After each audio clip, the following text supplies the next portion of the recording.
This playlist collects together and organizes the individual component modules which together comprise our second lecture on concepts, language, meanings, and definitions. You recall that we had shifted our focus towards content-based non-logical errors towards the end of that first concepts lecture, and we had looked at vagueness using an example of chairs to illustrate how for many concepts, as we move farther away from the core or central or prototypical instances of that concept, as we start to lose a commonality of features or form or function, the farther we go out, the less and less clearly applicable the concepts become, hence the less typical they become when judged in light of the concept. We'll start this lecture by turning our attention towards ambiguity.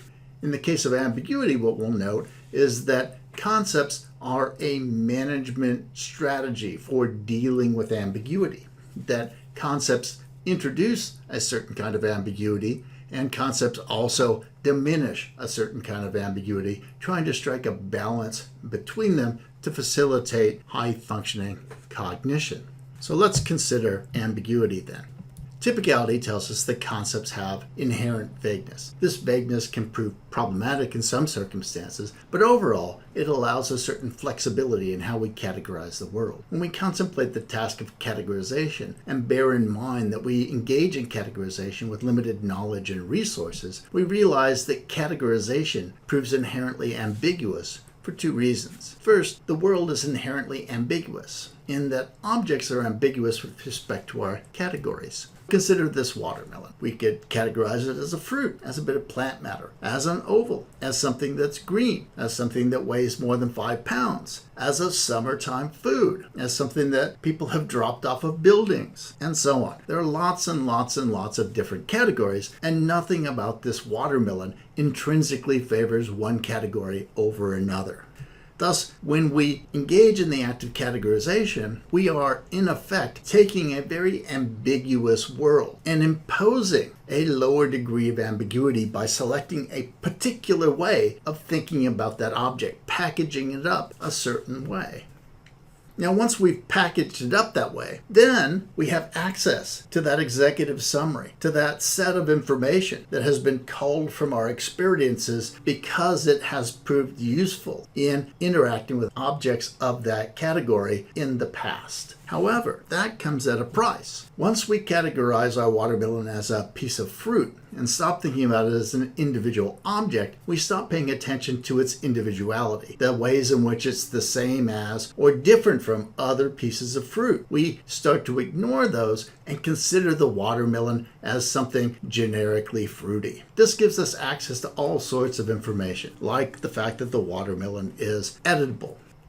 So we engage in categorization and thereby decrease the ambiguity in the world by packaging up bits of the world in accordance with particular categorizations amongst a wide array of possible, potentially applicable categorization. And once we do that, we have access to our information that is couched in that category, but that information then introduces a different kind of ambiguity because now we are not really thinking about the watermelon qua individual specific watermelon. We are thinking about it as a piece of fruit, and we don't differentiate between it and other fruits, and hence it is now ambiguous in relationship to all the other instances of fruit. And so as a result, we can see that categorization is an ambiguity management strategy.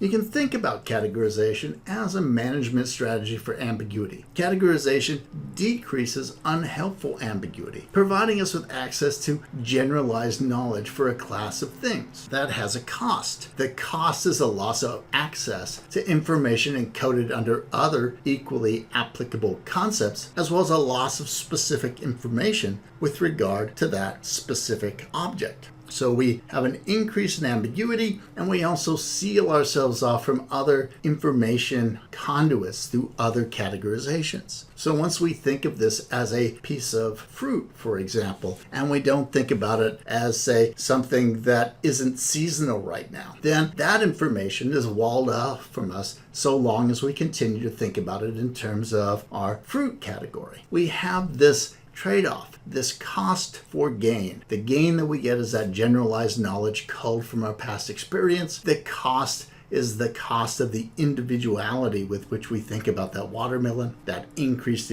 ambiguity, and the fact that once we categorize something, that is our conduit into our knowledge base. Let's summarize that and put it into perspective.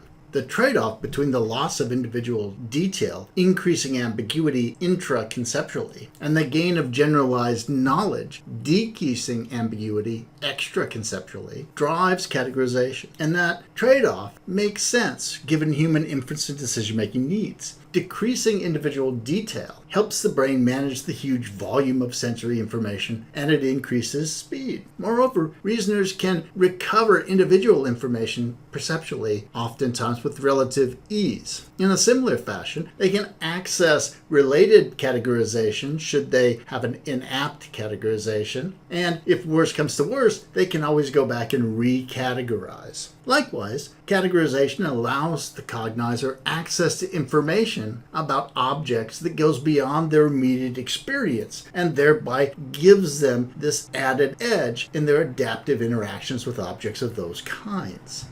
We'll continue our discussion of content-based non-logical errors in the next lecture module.